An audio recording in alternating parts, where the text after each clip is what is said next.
Hey guys, welcome back to Jimmy and the Pulsating Mass. My name is Helium Lemon 15, and can you believe we're already on part 40? I certainly can't. Today is December 17th, or January 17th, my god.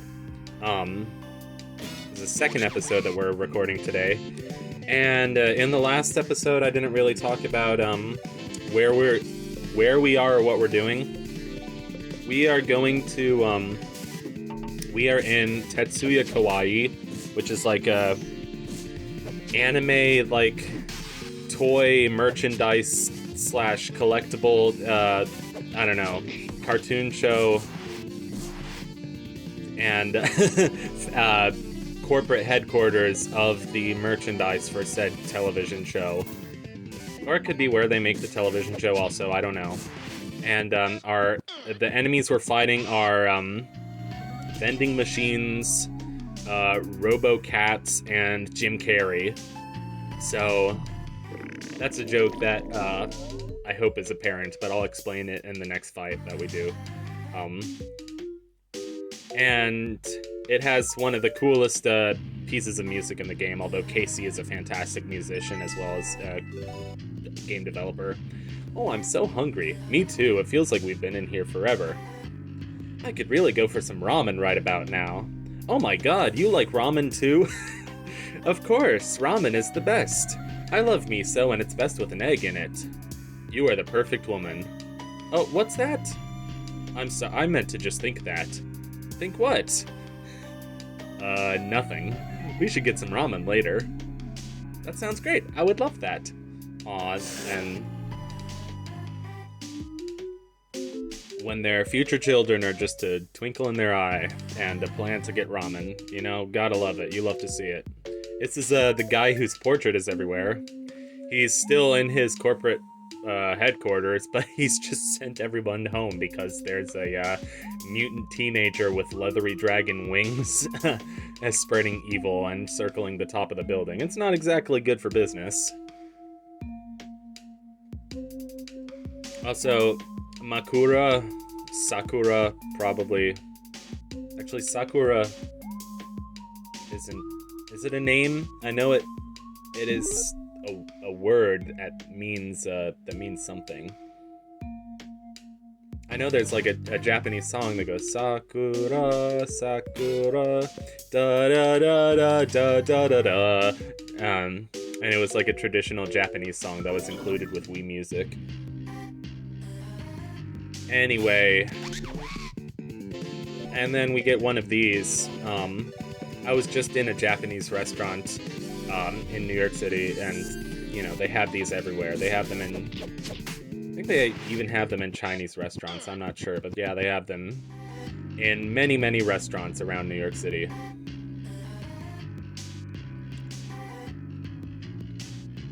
So yeah, I got done watching, when I was in Ohio, I watched a GDQ run of Chrono Cross. It was Chrono Cross, but with the speed-up key. Okay, here we go. Here's Jim Carrey. Because the enemy's called Yes Man, and Jim Carrey was in a movie called Yes Man.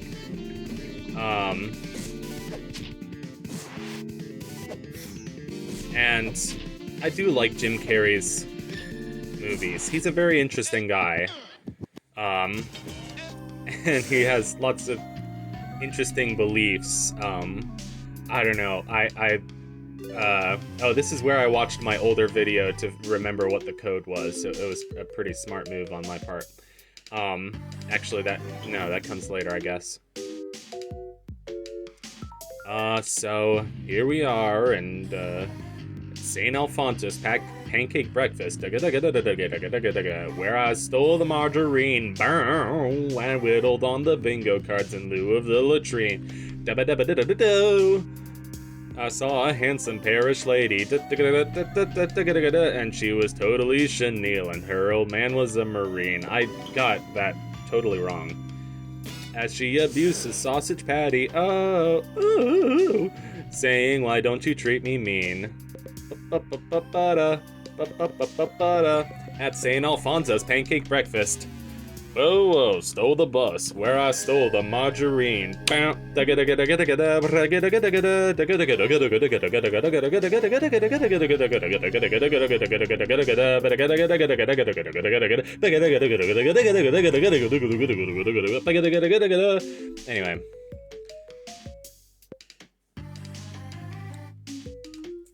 that is a song called St. Alfonso's Pancake Breakfast.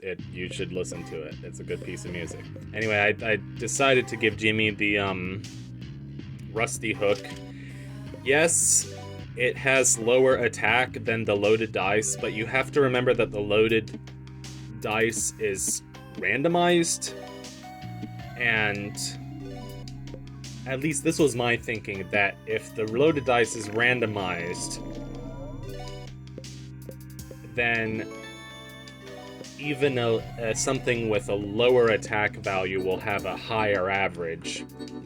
Because I assume that when you see the attack status for a randomized weapon, that the attack status applies to the highest damage that it could do. So like its top. But I could be totally wrong. That could be an average also. So, but no, I don't think it's average because that wouldn't make sense. If it is just an average, then it's, you know, better than every weapon in the game on average. But I think it's Casey wouldn't do that because I think it's here. I guess the code again. I just used the same code. I don't even remember what the last toy chest was, but you know. Yes, the water coolers don't do anything. It's so sad. I wish they did. The Robo-chan or the Robo-Kitty or whatever, clear reference to Hello Kitty, yeah. And I forget what I was even talking about. Oh, I was talking about Jim Carrey. Yeah, I really do love some Jim Carrey movies. Like, he just gets a lot of crap for being, I don't know if it's just because he's kind of a weird person, or if people are like, oh, he's not a serious actor because all his acting is, like, over exaggerating the facial expressions, but he's done serious movies. He's done The Eternal Sunshine of the Spotless Mind, which is a movie that I haven't seen yet and I know I need to see because I love Jim Carrey. That is Jim Carrey, right?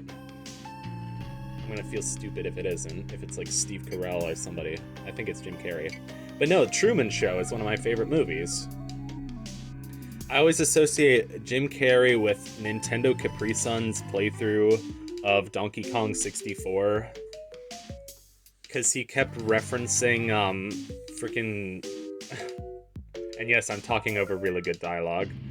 He kept referencing freaking Ace Ventura in that playthrough, and he's made a lot of references to like Liar Liar and other movies in his playthroughs. That's kind of why Nintendo Capri Sun is one of my favorite Let's Players, because his like nostalgia for the 80s, both in terms of movies and music, is very palpable, and it just makes, I don't know, I like nostalgia. There's something comforting about nostalgia, so I know that Nintendo Capri Sun can be one of the more frustrating Let's Players to get into because it feels like, you know, like, oh, he's not the smartest or the fastest when it comes to like Ace Attorney or other things, or if he seems kind of like ADHD or scatterbrained, or if it just like feels like all his humor is based on bathroom humor, which he still kind of has that, but he's grown a lot out of that since the era when that was his whole shtick, which was kind of really like 2009 was kind of the height of his popularity. I don't know, I'm just guessing a year. But I'm trying to think when the height of his popularity was. Of course, he did the Plants vs. Zombies playthrough, which was really popular, but that's because that's not a Nintendo game. And that's a game that, like, every iPad kid from that era... And yes, we call them iPad kids now, but we've had iPad kids since I was in middle school, which was like 2011, 2012. Anyway, my parents introduced me to technology at a pretty slow rate, and I'm very thankful for that because I do not you know, I got a smartphone when I was 18, and it's messed me up enough already. I can't imagine what having a smartphone at 12 would have been like, or even having like Instagram at 12. No, that would have messed me up. So, not to mention like today's like kindergarteners with TikTok. just, yeah. The brain rot is real, but you know, we as a society, if we're aware of the brain rot, we can work to overcome the brain rot, clearly. Or not, we can just accept the brain rot as like we're accepting the pulsating mass right now, taking over the world. So Buck has his own unique boss music, which is cool. He also has his own unique ripped jeans. So second fight in a row, second major boss fight that we're using this party for, Jimmy, Lars, Hitomi, Punch, which we're gonna lose Lars and Hitomi in a second, but this fight I was nervous about, but this fight ended up going pretty well. What can I say about this fight? It's not as complicated as the frickin' pulsating mass with the 6 brain bats, which each do something different. And every turn is waiting for those brain bats to do something. But he just has a lot of moves where it's like he'll writhe in pain and it'll inflict heartbroken on Jimmy and Lars, because obviously Lars is his uncle and Jimmy's his brother. He'll also do things to startle the entire party, and just, yeah, startling is one of the most frustrating things in this game. I mean, it makes the game a fair challenge, I guess. You know, whatever. I mean, you can startle enemies too, so I guess it makes it pretty fair, but just whenever you have your party ready to, guard or heal or do something useful, and then an enemy startles you and makes you wait another turn, it can be a terrible feeling. So, yeah. So, Buck is currently in his airborne status, which makes him dodge all your attacks, which is really stupid. I gave it a couple tries just to see if startling would make it possible to damage him, or if doing a magic attack.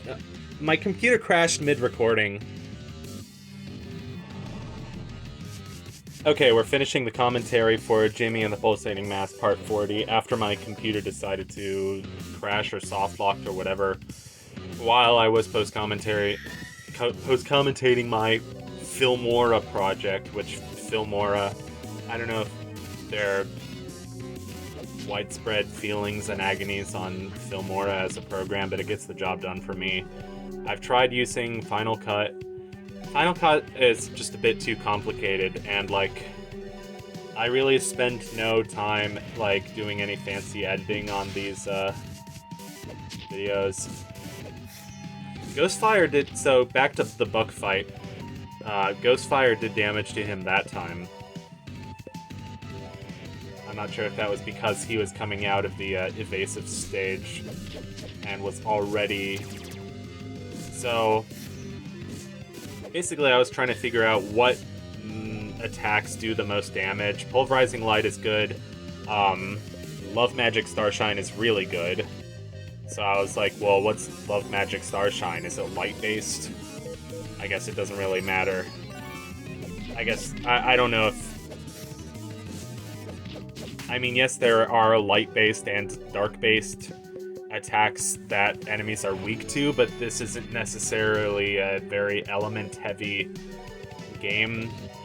It does have... You will occasionally see, weak point over the enemy while it's taking a hit, and it'll be it's weak to ice or weak to fire or something. But it doesn't actually do that a lot.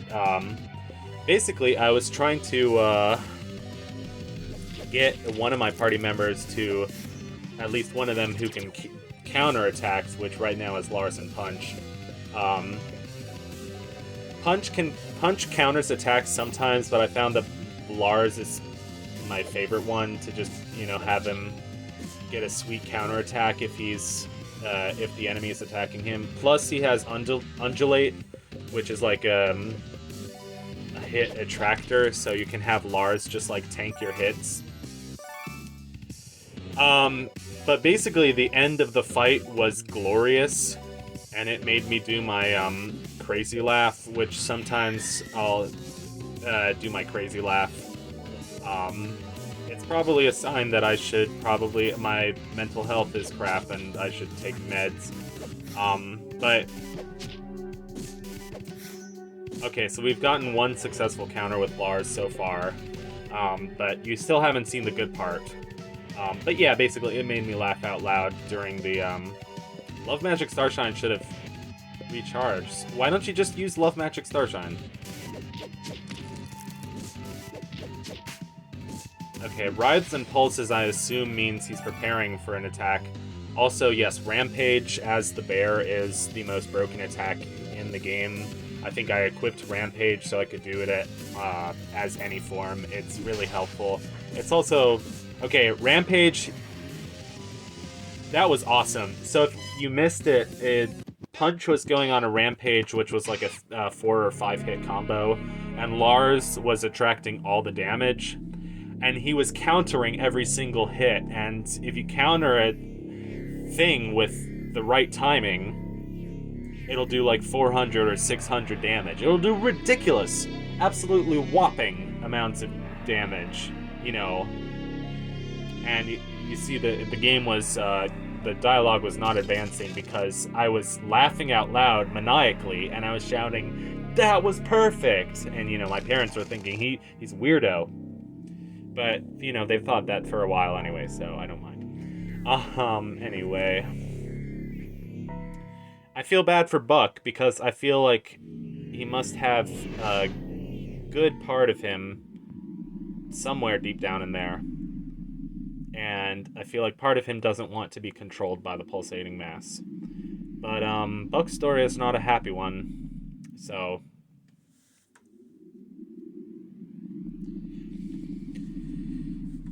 Your brother is very strong, Jimmy. You should be proud. Not exactly. Anyway, me and Hitomi have been talking things over, and we decided to get married. Whoa, you work fast, Uncle Kid. It's just that we have so much in common. I never thought I would meet the woman of my dreams, but here she is. Hitomi, you're smart, strong, and the most beautiful girl in the galaxy. I like how you love video games, anime, and collectibles. I want to spend the rest of my life with you. So anyway, that's why Hitomi and I are in love. Now we're gonna get married and live on the moon. This is so funny. He just has a ladder to the moon in his pocket. I know you want me to stay, and part of me wants to stay too, but this is the first time something. Well, first relationship. I know how that feels. Always remember the saying on my people, fighting love power. Bye, Jimbo. Thanks for always being my friend. And he takes the ladder to the moon and just walks away. And Punch's reaction. You got a weird family, kid. Buck? Are you done yet? Guess who it is? It's Helga. I could weep. I could weep. I'm so glad to see Helga again and have her back in the party. Oh, hello, Jimmy. I guess Buck left again. That boy. He's really been a handful ever since he turned into a monster. You know, he's always drinking the muscle milks. He's always pumping it at the gym. Anyway, it's good to see you, honey. I'm waiting for the oh-ho-hos. Whoa, Mama Kid, looking good. Oh-ho-ho-ho. Mr. Tanaka, I'm the married woman. Speaking of which, Helga and Andrew have a great dynamic. It's like, Hugh Neutron, I think his name is. I don't really watch that show, but I think one of Jimmy Neutron's parents is named Hugh, and I don't remember what the other one is named. So, we have Helga back in the party, but we lost Lars. And, this is a room that Helga was staying in Tetsuya Kawaii. As far as I know, we can't open any of those presents. And it was just behind the security clearance level 4 access door. I was trying to think of a better way to say that, and I couldn't come up with it. I like how now we can go straight to the bottom, but we still can't go straight to the... Well, never mind. Yes, we can. We can just take the floor to 91. And for some mysterious reason, we can't go to the first 80 floors. The first 87 floors. Or the first 86... Never mind. Besides this one, this is a lobby. This doesn't count. So floors 2 through 86. Whatever. So now we're done with that. We are going to meet back up with Andrew. Enjoy this funky bass line. Okay, enough of funky bass lines and touch-tone telephones. I'm the only one on your touch-tone telephone. Bop, boop, bop, boop, bop, boop, bop. Gonna snap. Leonard Nimoy, call me back. I think about you every day. I try to find out what to say when the truth comes out on my very own mouth. I've been working on a unified theory. If I make it through tonight, everybody's gonna hear me out. Yes, I know the melody was off, but that song doesn't have much of a melody. I mean, it does have a melody, but if you write out the melody, it's just kind of like going up a scale. It's not very interesting. Never mind, I'm talking over extremely important stuff. So basically, we have to go through the subway system to get to Central Hub before the pulsating mass takes over Central Hub. But don't worry, it will eventually. Also, I like this tiger shark or sand tiger or nurse shark or whatever it's called. It's a very cool looking fish. Cool fish, dude. See, Shinryu is my neck of the woods. I like this. We're learning more about Punch's character and his backstory. That subway, well, that's the first time we met it. It was just a dog back then. You remember. It appeared in my nightmares for weeks, telling me it was coming, telling me to go after the kid. And one day, it crawled out of the ground. It scared me half to death. That's when it forces to be its henchman. God, there's so many good, like, horror movie comparisons you could make. Like, this game is clearly inspired a little bit by a lot of things. Like, It, Nightmare on Elm Street, John Carpenter's The Thing, and what else? I don't know. The Stuff, that one satirical movie about the ice cream that's really like alien blobs that takes over everyone. That's creepy. Like, I get that it's satire, it's supposed to be funny, but like the idea of like eating ice cream and then it like possessing you from the inside is and like hollowing you out from the inside is just really disturbing to think about, like really graphic to think about, even though you don't have to actually watch that process and happen in the movie. It's sort of like how Five Nights at Freddy's is not a very scary game when you're playing through. I mean, it kind of is, but it's more scary to think about the concept of being stuffed into a Freddy suit, or the concept of being at like an abandoned family diner or restaurant by yourself with like living animatronics trying to kill you. I don't know, I think it's just more the concept of being stuffed into a Freddy suit and your eyes popping out of the the cross beams or whatever that phone guy refers to on the first night. That's what makes it creepy. I don't know, I'm just going on a really stupid, dumb, stupid... Oh hey, look, it's the end of the video, almost. So yeah, Punch is explaining why there's going to be, like, weird enemies coming up. Anyway, we'll get into that next episode of Jimmy and the Pulsating Mass. Goodbye.